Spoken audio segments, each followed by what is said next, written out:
take a more aggressive enforcement posture as it relates to illegal immigration. In the interest of time, I won't go through all of that. I think it is appropriate to increase significantly the efforts to enforce the border.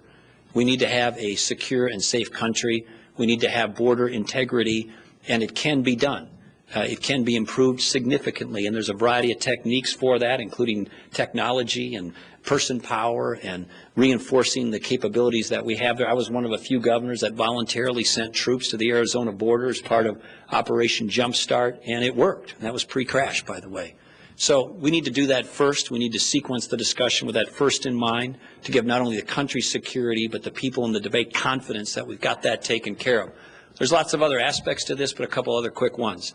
If you want to be serious about reducing and moving towards the elimination of illegal immigration, you have to address it in large measure at the core of the reason why they're coming.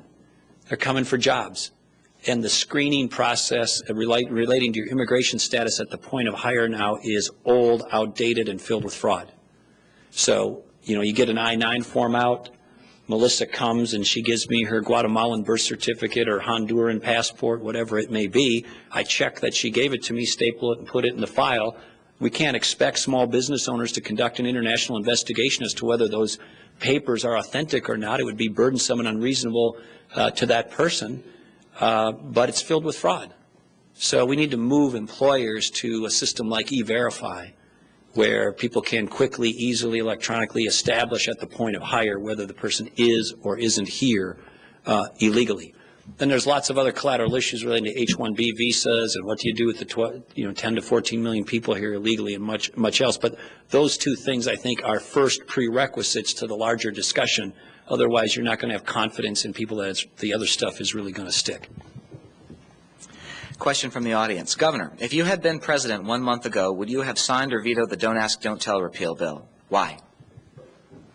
I publicly supported maintaining the Don't Ask, Don't Tell policy and still do.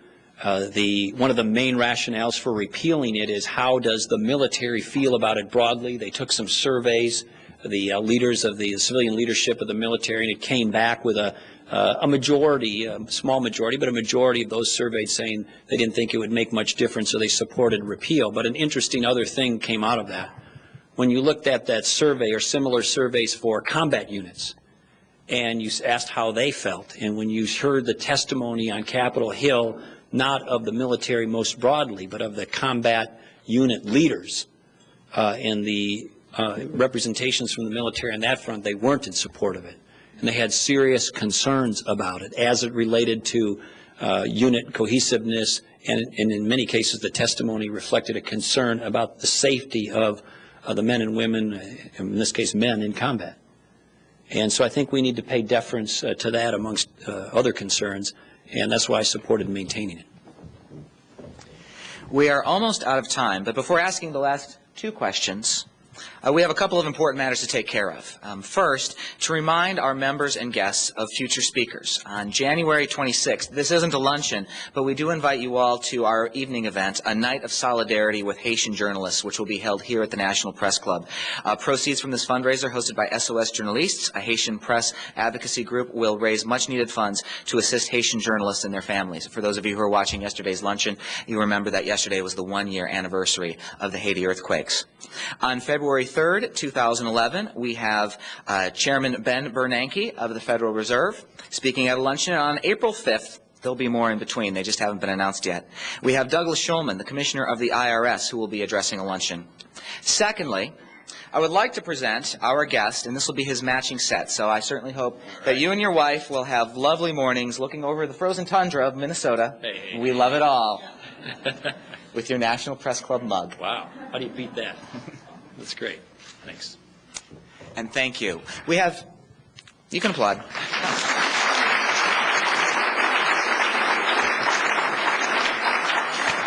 Two final questions. As we were speaking earlier before this luncheon, Governor Pawlenty, I just note that I myself am a Minnesota native. This is my last luncheon that I'm hosting as the president of the National Press Club, and I'm just here to tell you, Governor, being president's great. I had the honor of being inaugurated last January. The keynote speaker was Senator Klobuchar, so it was a bipartisan Minnesota bookend year. And my alma mater for undergrad, graduate degree from the University of Minnesota. Undergrad was Concordia College, go Cobbers in Moorhead. Presented me with a Brett Favre jersey in which I was sworn in my inaugural. Given Brett Favre's year with the Minnesota Vikings, would you like to take it back with you? We appreciate Brett Favre's performance last year. And then the final question. I mean, you have said that you are contemplating a presidential bid. You've been very open about it. You've talked about a spring timeline for when you would make your decision. I think, given that you don't seem to want to announce it right here, right now, although we'd be happy to have you back when you do, if you do, what factors would keep you at this point from deciding to run for the White House? Thanks, Alan. I should mention again, Alan, thank you, since this is the last question.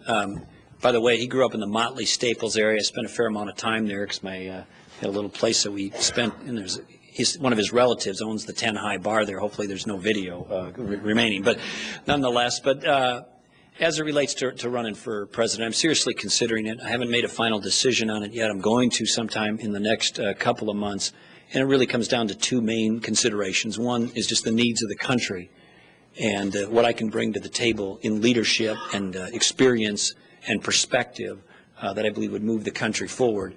And then two, it's obviously a deeply personally impactful decision. I have a family, of course, and my wife and two daughters I love very much, and a dog, and they need love and care and attention, and I want to make sure that as I make this decision that will also be burdensome to them, that they're equipped and prepared for what's to come if I do that as well. So those are the kinds of things that I'm thinking about. Thank you again for listening and being here today. I appreciate it very much.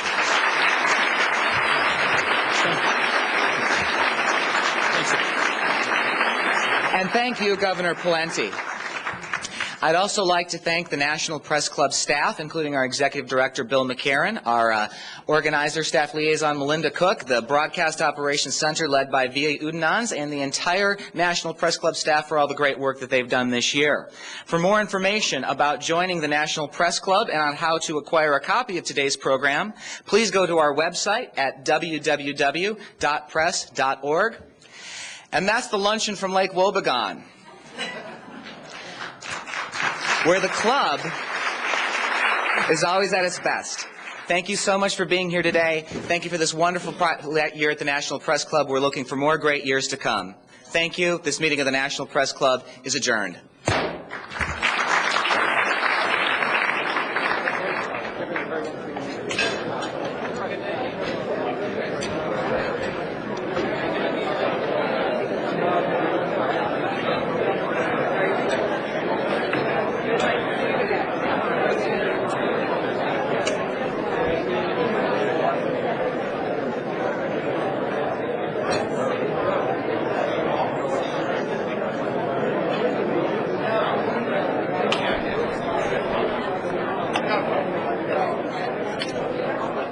Live later today, Tavis Smiley leads a discussion on the war, the economy, education, jobs, and America's future, with Ariana Huffington, Cornel West, Maria Bartiromo, David Frum, and Dana Milbank, beginning at 6 p.m. Eastern on C-SPAN.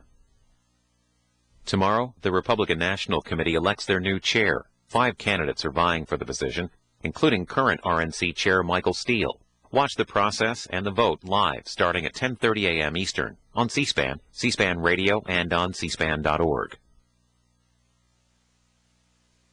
Middle and high school students, it's time to upload your videos for C-SPAN's Student Cam documentary competition. Get your 5 to 8 minute video on this year's topic, Washington, D.C. through my lens, to C-SPAN by January 20th for your chance to win the grand prize of $5,000. There's $50,000 in total prizes. C-SPAN's Student Cam video documentary competition is open to students grades 6 through 12. For complete details, go online to studentcam.org. Yesterday marked the one-year anniversary of the earthquake in Haiti. We'll now hear remarks from Gail McGovern, the president and CEO of the American Red Cross. She talked about emergency response efforts and donor accountability of the organization. From the National Press Club, this is About an Hour.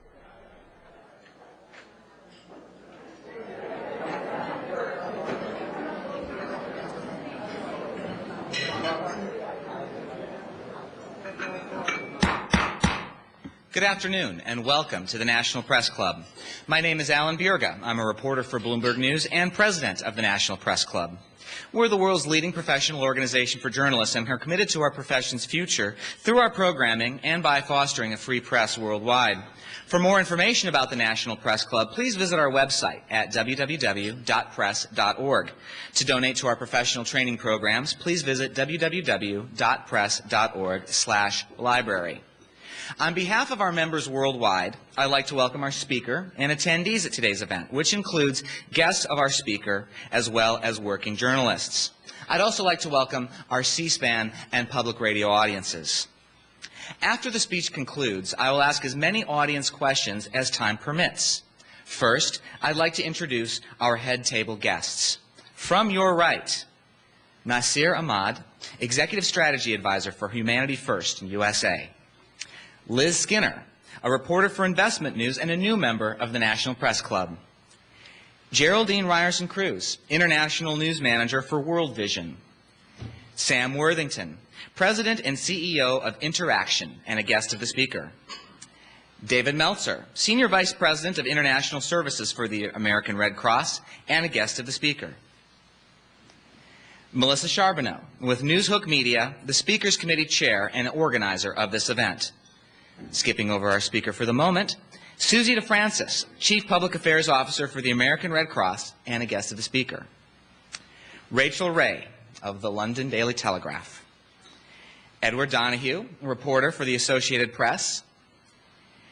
April Ryan, White House correspondent and Washington bureau chief for the American Urban Radio Network. And finally, Brooke Stoddard, freelance journalist.